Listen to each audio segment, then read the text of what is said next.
Assalamualaikum warahmatullahi wabarakatuh. Kali ini saya akan menceritakan kisah tentang kaum Sodom dan Nabi Lut. Kaum Sodom adalah kaum yang sangat durhaka kepada Allah Subhanahu wa taala. Mereka senantiasa melakukan kejahatan, merampok, saling membunuh dan mengkhianati sesama. Masyarakat kaum Sodom adalah masyarakat yang rendah moral, rusak mentalnya, dan tidak berpegang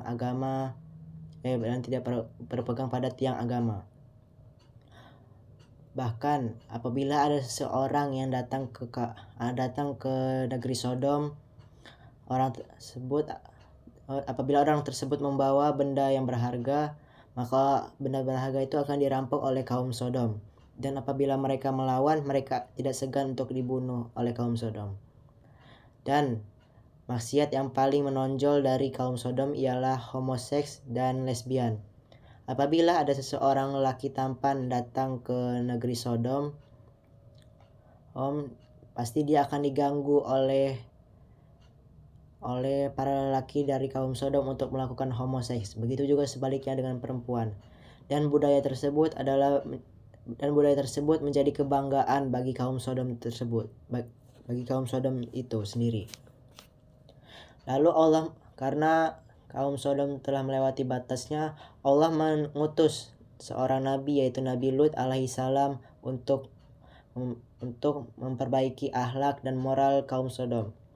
Nabi Lut selalu mengajak kaum Sodom untuk beriman kepada Allah Subhanahu wa taala dan menjauhi segala perbuatan mereka, yaitu bermaksiat dan lain halnya. Namun mereka tidak hirau dan bahkan mereka mengancam Nabi Lut alaihissalam akan dibunuh.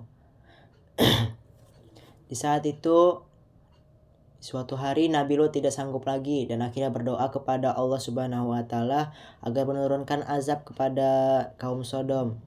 Di saat itu Allah mengutus malaikat yang menyerupai lelaki tampan untuk membawa Nabi Lut alaihissalam keluar dari negeri Sodom.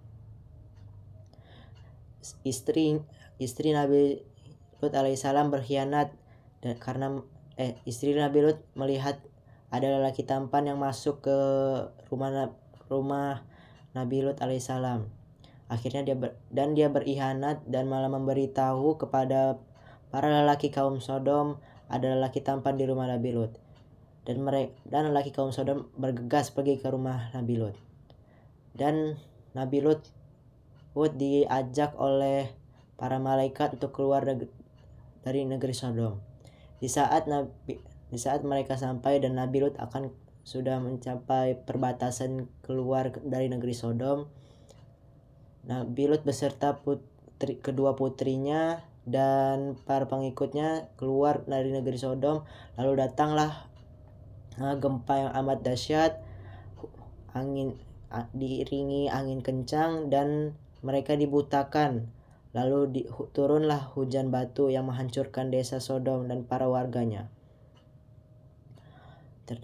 Allah berfirman dalam Quran surah Al-Hijr ayat 76 yang berbunyi, wa innahu labisabilim mukim, yang artinya dan sesungguhnya desa itu benar-benar terletak di jalan yang masih tetap dilalui manusia. Akhirnya Nabi Lut alaihissalam menemui Nabi Ibrahim. Beliau menceritakan berita tentang kaumnya tersebut. Beliau heran ketika mendengar bahwa Nabi Ibrahim juga mengetahui akan hal itu. Nabi Lut dan Nabi Ibrahim terus berdakwah di jalan Allah untuk menyebarkan agama Islam. Sekian dari saya. Wassalamualaikum warahmatullahi wabarakatuh.